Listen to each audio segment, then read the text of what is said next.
Hi everyone, let's crack UPSC CSE Hindi में आप सभी का भरपूर स्वागत है। सीधी बात नो बकवास के आज के एपिसोड में हमारा विषय है सच उगलने वाले टेस्ट या झूठ पकड़ने वाले टेस्ट। ये टेस्ट क्या होते हैं? तो इस वीडियो के 3 पहलू हैं। पहला, ये टेस्ट क्या होते हैं, वर्तमान में दुनिया भर में ये कितने प्रकार के हैं, और तीसरा, माननीय सुप्रीम कोर्ट या संविधान इस विषय में क्या कहता है।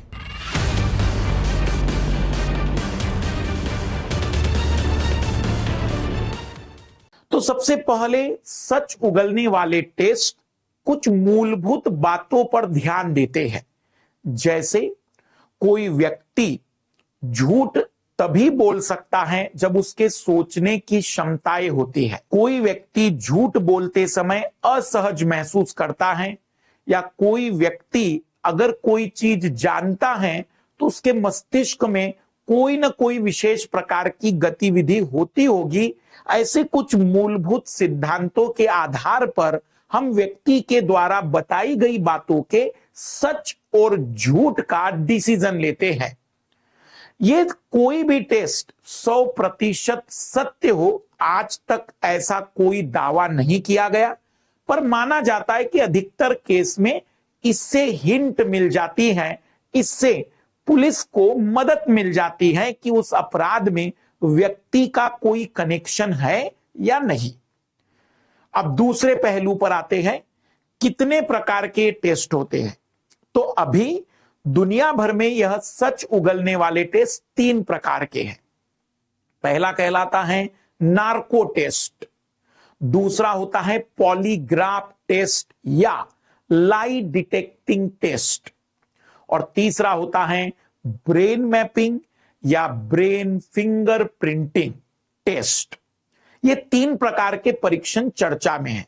आइए संक्षिप्त में तीनों को समझते हैं। पहला होता है नार्को टेस्ट।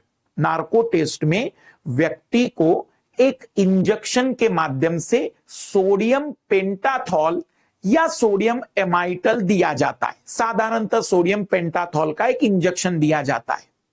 इस इंजेक्शन के बाद व्यक्ति अर्धमूर्छित अवस्था में चला जाता है। अर्धमूर्छित मतलब गहरी नींद में चला जाता है।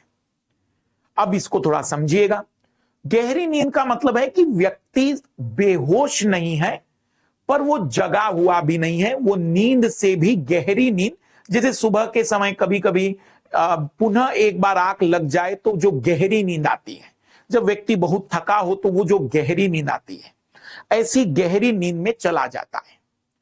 अब उस व्यक्ति से प्रश्न पूछे जाते हैं डॉक्टर के द्वारा, जो कि डॉक्टर को पुलिस ने दिए होंगे, और पूरी तरह से वकील की देखरेख में सारी बातें होती है। तो डॉक्टर जब उससे सवाल जवाब पूछता है तो वो जो भी उत्तर देगा वो सही माना जाता है। क्यों? क्योंकि मेडिकल साइंस में माना जाता है कि व्यक्ति तभी झूठ बोलेगा या तभी झूठ बोल पाएगा जब उसके सोचने की क्षमताएं होगी। क्योंकि झूठ बोलने के लिए व्यक्ति को कुछ क्रिएट करना पड़ता है, पर जो उसके मस्तिष्क में है वही बात बताने के लिए उसको क्रिएशन और थिंकिंग नहीं करना पड़ता। और व्यक्ति जब गहरी निद्रा में होता है तो उसकी थिंकिंग क्षमताएं न्यूनतम होती है। इसलिए इस तरीके के विषय में हम बेहतर तरीके से जान पाते हैं कि वह उस विषय को जानता भी है या नहीं।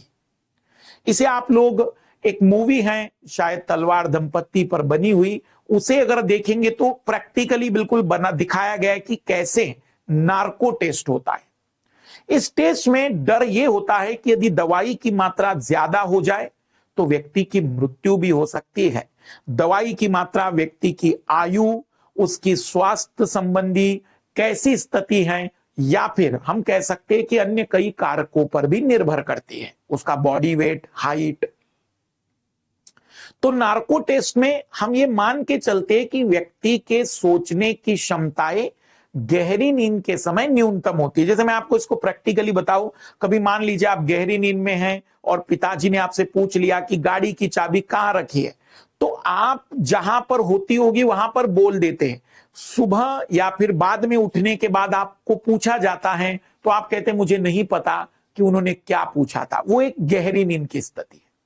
दूसरा टेस्ट होता है पॉलीग्राफ टेस्ट या लाई डिटेक्टिंग टेस्ट। इस टेस्ट में पॉलीग्राफ का मतलब कई ग्राफ। इस टेस्ट में व्यक्ति की हार्ट बीट, उसके हाथ और पैरों की मसल्स का मूवमेंट, हाथ पैरों की मांसपेशियों की गतिशीलता, उसके सांस लेने की दर, ऐसे कई कारकों को डिटेक्ट किया जाता है। इसमें कोई इंजेक्शन नहीं दिया जाता, इन सभी अंगों को एक विशेष प्रकार के यंत्र से जोड़ दिया जाता है ताकि परिवर्तनों को मेजर कर सके। इसमें वैज्ञानिक ये बात मानते हैं कि जब कोई व्यक्ति झूठ बोलता है तो वो ज्यादा असहज होता है, कठिनाई महसूस करता है, तो उसके हार्ट बीट, रेस्पिरेशन की रेट और उसके एक प्रकार से मांसपेशियों की गति में परिवर्तन आ जाता है। लेकिन इसका तोड़ यह है कि भाई जब कोई व्यक्ति पहली बार, दूसरी बार झूठ बोलता है तो यह सच में असहज होता है, लेकिन जो प्रतिदिन झूठ बोलते हैं उनको तो कोई दिक्कत ही नहीं होती है, वो तो आदत बन जाती है। इसलिए इस टेस्ट की सटीकता पर हमेशा ही संशय रहता है।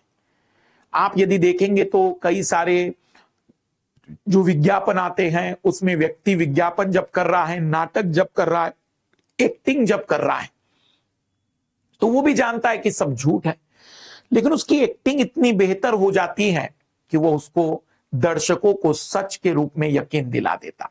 तो इसके परिणाम उतने बेहतर नहीं होते, इसलिए इसे जनरली प्रेफर नहीं किया जाता।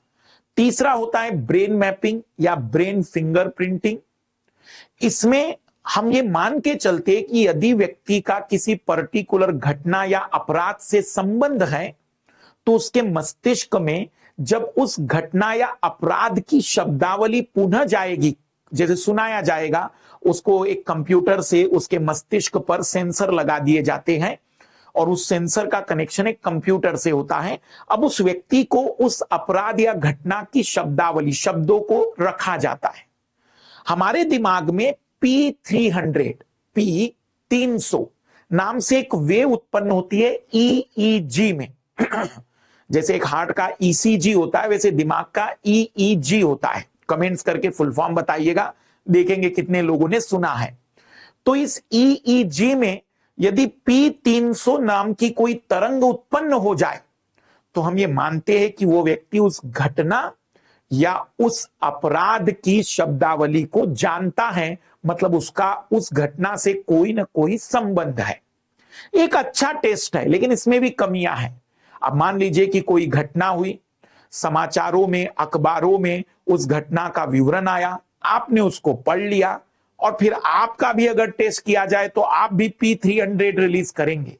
इसलिए फिर वह घटना का संबंध है उस व्यक्ति का उससे, या उसने समाचारों में सुना उस कारण से हुआ, इस पर संशय रहता है। अब अंतिम पड़ाव पर आते हैं। हमारे देश के संविधान में आर्टिकल 20(3) में स्पष्ट लिखा हुआ है कि किसी भी व्यक्ति को स्वयं के खिलाफ गवाही देने के लिए बाध्य नहीं किया जा सकता। इसलिए सच उगलने वाले टेस्ट आतंकवादी पर करने हो या किसी पर भी, व्यक्ति की परमिशन जरूरी होती है।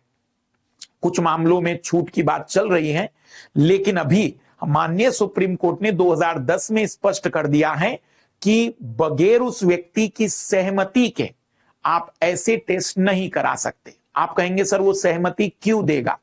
अगर उसे लगता है कि वो निर्दोष है तो गारंटेड सहमति देता है, क्योंकि वह इससे अपने आप को निर्दोष साबित भी कर सकता है। तो कई बार सहमति मिल जाती है, कई बार सहमति नहीं मिलती, वो एक अलग प्रश्न है। जैसे कि 2022 में एक अपराधी को के लिए ब्रेन मैपिंग की चर्चाएं हुई तो उसने सहमति नहीं दी। वो एक तरीके से आतंकवादी था और उम्र अधिक होने का उन्होंने रीजन दिया था। तो न्यायालय सम्मान करता है इन चीजों का भी। आपको क्या लगता है कि सच उगलने वाले टेस्ट कितने सटीक होंगे, और क्या सच में कोई ऐसा टेस्ट बन पाएगा जो 100% एक्यूरेसी के साथ सही परिणाम दे पाएगा? कमेंट्स करके जरूर बताइएगा। और ये एपिसोड कैसा लगा उस पर भी अपनी राय दीजिएगा। आप और किन बातों को इस एपिसोड में चाहते हैं हमें कमेंट्स करके जरूर बताते चलिएगा। सभी को बेस्ट ऑफ लक। बाय।